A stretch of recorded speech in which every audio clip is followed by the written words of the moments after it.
তো গবেটের দল, আজকে আমি তোমাদের সমাজ পড়াবো, বুঝলে? গবেট? আমরা গবেট না তুই গবেট? নিজের বোর কাছে যাইস নাকি? আরে রেশ, কিছু বললি নাকি তুই? না না স্যার, কিছু বলিনি স্যার। আর স্যার কথা বলবোই কেন, আপনি কত সুন্দর করে পড়ান, আর আপনার ক্লাসে ফাও কথা বলতে ভালোই লাগে না, মনে হয় শুধু আপনার কথাই শুনি।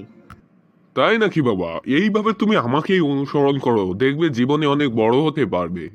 শালা অনুসরণ? তোর আজকে ক্লাসে যদি হার্ট অ্যাটাক না দিছি তাহলে আমার নামও রাজেশ না। তাহলে এবার প্রশ্ন ধরছি, আজকে পড়া পারবি তো রাজেশ? হ্যাঁ হ্যাঁ অবশ্যই স্যার, ধরেন। ও তা বলতো, কাজী নজরুল ইসলামের জন্ম কবে হয়েছিল? এই তো স্যার, নজরুলের জন্মদিনের দিন। হ্যাঁ, কি বলিস কি এসব? আরে না স্যার, আপনি দেখে কথা বলুন। দেখুন তো কাজী নজরুল ইসলাম তার জন্মদিনের দিন জন্মেছিল কিনা। আচ্ছা, বলতো এখন বর্তমানে যে এত ডিভোর্স হচ্ছে এর প্রধান কারণ কি? ইয়ে মানে সিম্পল স্যার, বিয়ের জন্য ডিভোর্স বেশি হচ্ছে। তাই নাকি? বিয়ের জন্য ডিভোর্স হয়? তোর ডিভোর্স বের করছি, তোর বাবার নাম্বারটা দে দেখি। তোর বাপ মার বিয়ে করার ভুল পরিণাম আছে তুই। না না না স্যার, এমন করলে তো হবে না। বিয়ের জন্যই তো ডিভোর্স হচ্ছে, বিয়ে না হলে ডিভোর্স হবে কি করে আপনিই বলুন তো স্যার। এখানে আমার কোনো দোষ আছে? আমি কি ডিভোর্স করাই যাচ্ছি?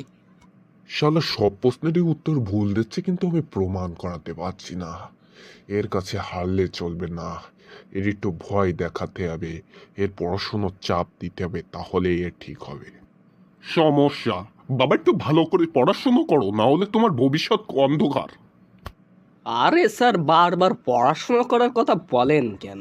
পড়াশোনা করে হবেটা কি বলেন তো? আরে কি হবে মানে কি? পড়াশোনা করলে ভালো চাকরি বাকরি হবে, গাড়ি বাড়ি হবে, ভালো একটা মেয়ের সাথে বিয়ে করে সুখে দিন কাটবে। তা আপনার কি মনে হয় আমরা কি দুঃখী আছি নাকি? আচ্ছা বলতো, মানুষের গায়ের রক্তর গ্রুপ আলাদা আলাদা হয় কেন? কেন আবার? যাতে মশারা আলাদা আলাদা স্বাদ গ্রহণ করতে পারে। আচ্ছা বলতো, মেয়েরা কোন প্রতিষ্ঠানে কাজ করতে পারে না? এই তো স্যার, ফায়ার ব্রিগেডে। কারণ মেয়েদের কাজ আগুন লাগানো, লেবানো নয়। আরে বাবা, আমারে বাঁচাও, এ শালা আমার পাগল করে দিল আজকে।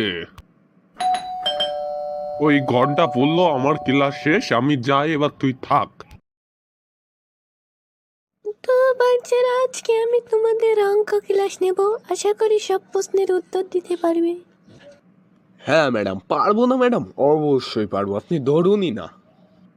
আচ্ছা রাজেশ, বলতো একটা কলার দাম 5 টাকা হলে 5টা কলার দাম কত হয়? একটা কলার দাম 5 টাকা হলে 5টা কলার দাম কত হয়, তাই তো ম্যাডাম? ম্যাডাম, কলাটা কি পাকা ছিল না কাঁচা ছিল ম্যাডাম? আরে তুই এইসব শুনে কি করবি? ম্যাম বলুন না, একটু হিসাব করতে সুবিধা হবে।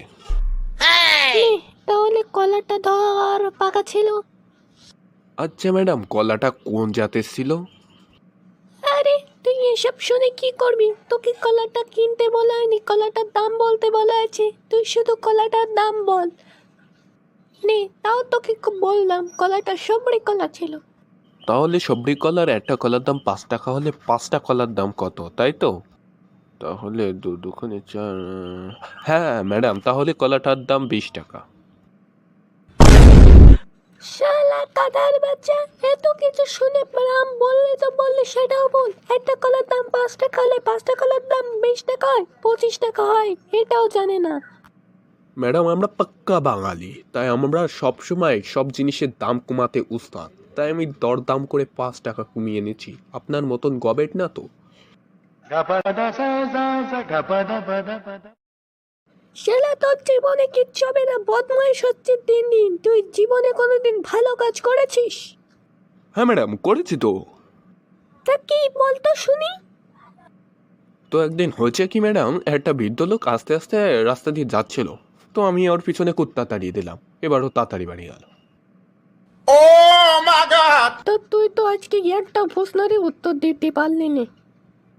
ম্যাডাম একটু সহজ দেখে ধরুন না, নিশ্চয়ই পারবো। আচ্ছা, তাই নাকি? এবার আমি তোকে একদম সহজ একটা প্রশ্ন করলাম, বলতো তোর দুই হাতে মোট কতগুলো আঙুল? আমার দুই হাতে, হ্যাঁ ম্যাডাম, 11টা আঙুল। আরে গাধা, প্যান্টের ভিতর থেকে হাত বের করে গুন।